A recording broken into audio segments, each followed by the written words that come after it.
Médium ou une tradition artistique interdisciplinaire, l'art performance touche les plasticiens, ces plasticiens togolais en quelques jours.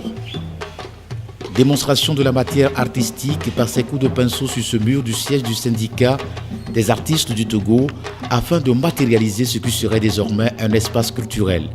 Mais d'où génère l'idée ?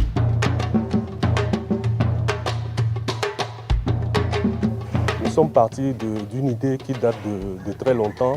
Nous avions pensé qu'à partir de l'art, on peut booster le développement économique du Togo.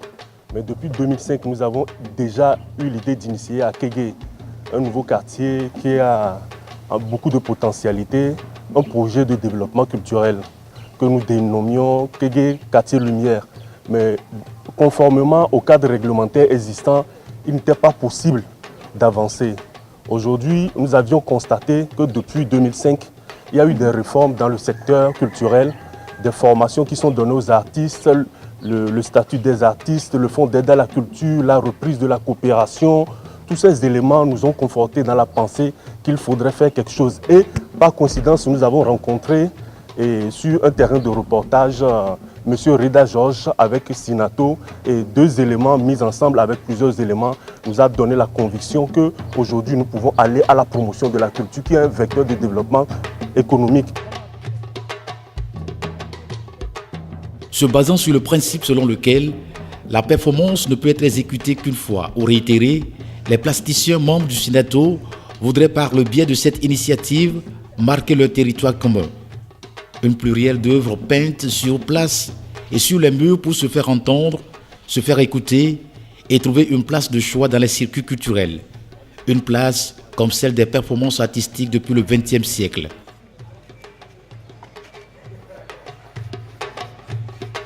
L'œuvre que vous voyez là, c'est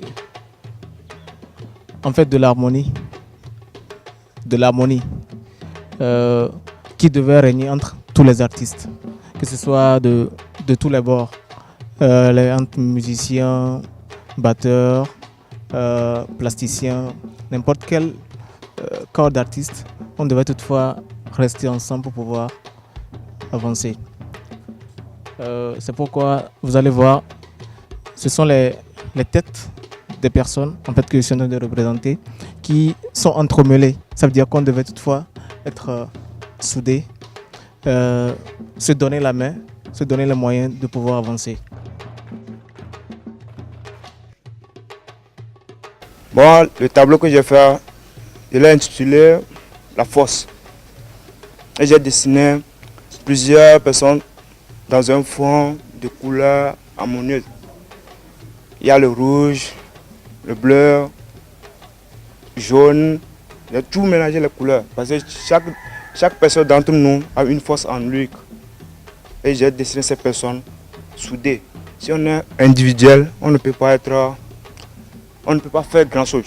C'est ensemble qu'on peut avoir la force pour avancer, pour accomplir de belles œuvres.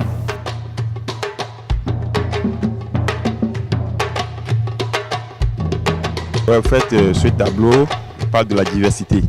Et quelle diversité? Diversité culturelle. Vous allez voir dans le tableau l'image de notre pays, le Togo. Et dans la cartographie, vous allez voir des visages. Des visages qui symbolisent de la diversité culturelle du sud au nord. C'est cette diversité culturelle qui nous donne cette richesse. Que veut l'art? Parce que l'art sans une diversité culturelle, c'est monotone et puis ça ne donne pas grand-chose. Souvent, moi j'utilise le jaune pour l'espoir. On a l'espoir d'une diversité culturelle émergente parce que c'est déjà existante, mais on ne la voit pas parce qu'on n'est pas ensemble pour pouvoir démontrer cette force, cette énergie que nous avons et que le monde entier a besoin de nous.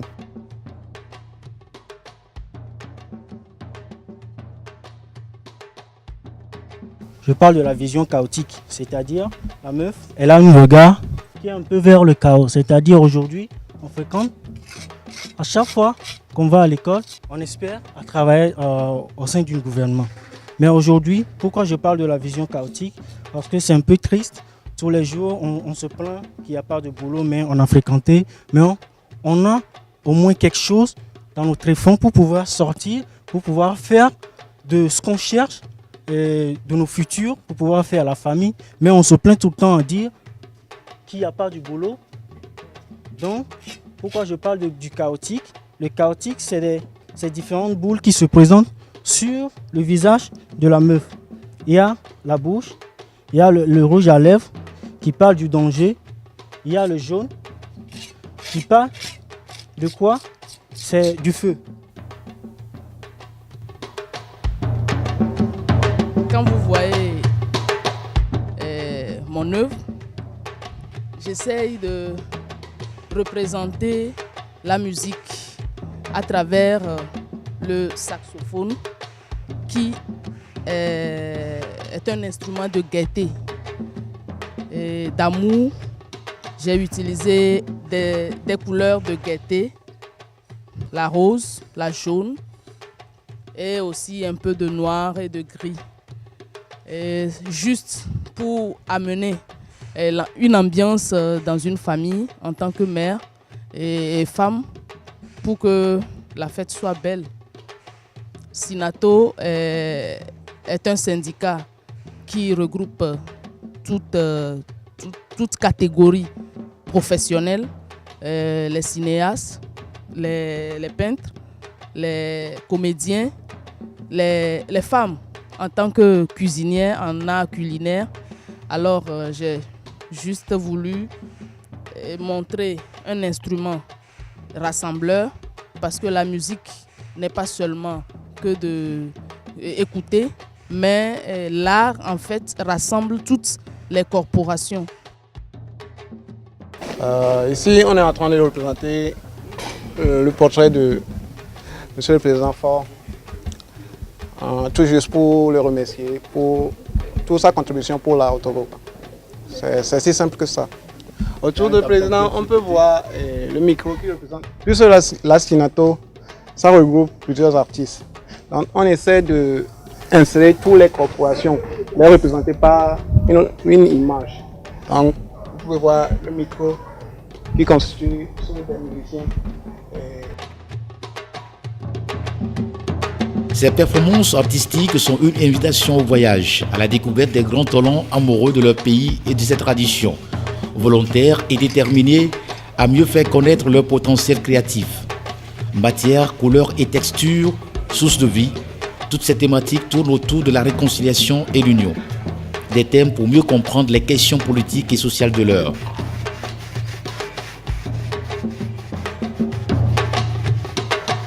Alors, Monsieur Rida, bonjour. Bonjour, Monsieur Ahmed, comment vous allez bien? Très bien.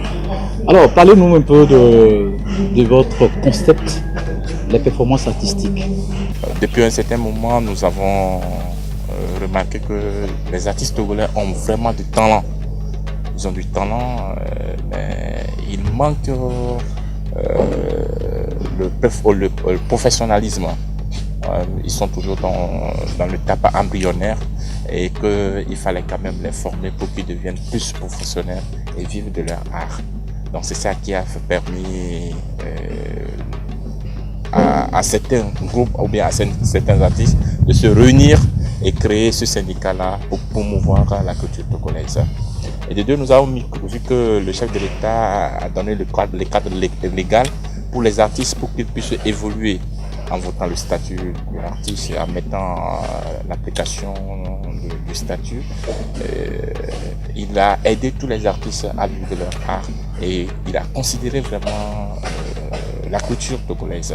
Donc qu'est-ce que nous on peut faire pour pouvoir lui montrer que vraiment nous sommes prêts à relever le défi. C'est comme ils ont lancé un défi. Il faut que maintenant, nous aussi, on le prouve que nous sommes capables vraiment de travailler, qu'ils aient vraiment confiance en nous et aller de l'avant. Donc, votre première activité, juste après ce que vous avez dit, simplement, c'est de se réunir et faire ce que vous êtes en train de faire aujourd'hui. Oui, nous faisons ça au sein de notre siège. La première fois, quand on a installé le bureau du 9 février 2017, on a fait une tournée nationale. Aujourd'hui, Sinato se retrouve pratiquement dans les 5 régions économiques et dans 11 préfectures. Donc, parce que si le Sinato est seulement à Lomé, on ne peut pas savoir les difficultés que les artistes de l'intérieur traversent. Donc nous avons essayé d'aborder les artistes de l'intérieur, voir les conditions dans lesquelles ils sont, qu'est-ce qu'il faut pour les aider à aller de l'avant. Parce qu'aujourd'hui, le chef de l'État a voté le fonds d'aide à la culture, vous savez mieux que moi, qui est à plus de 300 millions et que tous les artistes doivent bénéficier de ces fonds-là. À part ça, il y a des fonds multilatéraux que le chef de l'État avec son gouvernement ont essayé de mettre à notre portée pour qu'on puisse aller de l'avant. Donc je peux parler par exemple de fonds de garantie de la BIDC, le fonds francophone, le fonds de l'UMOA, de l'Union européenne. Beaucoup de fonds sont là pour les artistes. Mais si nous ne sommes pas ensemble, en syndicats réunis ou bien unis, on ne peut pas essayer d'aider nos frères à pouvoir profiter de ces fonds. Parce qu'aujourd'hui, tous ces fonds-là, c'est par la rédaction des projets qu'on peut avoir ces fonds.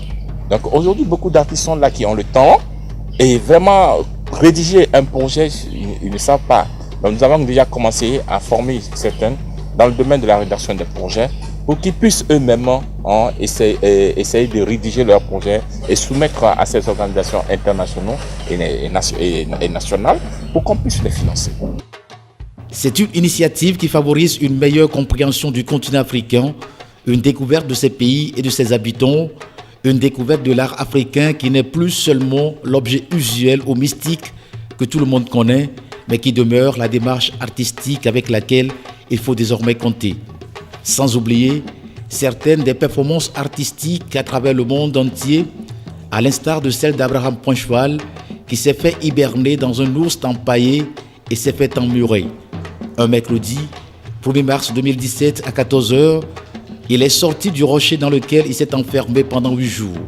Au milieu des espaces du palais de Tokyo, lui, c'est Abraham Poincheval, un hurluberlu qui adore tester les nouveaux habits, de préférence inconfortables et exigus.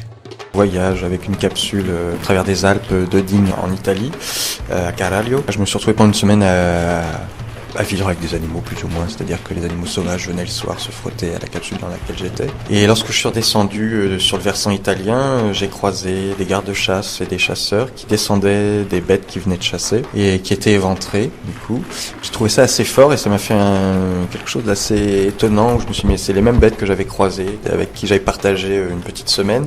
La Suissesse Milo Moiré, nue au-dessus d'une toile, lâche des œufs de peinture pour créer des drépune sur son tableau. Sauf que l'artiste n'utilise pas ses mains.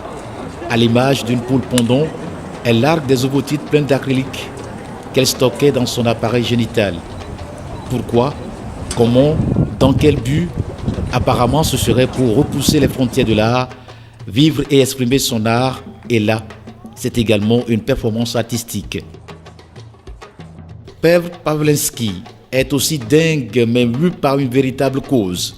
L'artiste russe s'est lui installé nu sur le mur d'un institut psychiatrique moscovite et coupé l'oreille avec un couteau, entendant ainsi dénoncer l'internement à des fins politiques en Russie.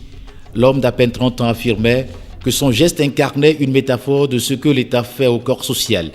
Il s'est également cloué les testicules devant le mausolée de Lénine sur la plage rouge et s'est cousu les lèvres durant le procès de Passyriote. Poursuivi dans son pays natal, ce militant dont le courage est à la mesure de sa démesure a aujourd'hui fui le régime de Poutine pour la France.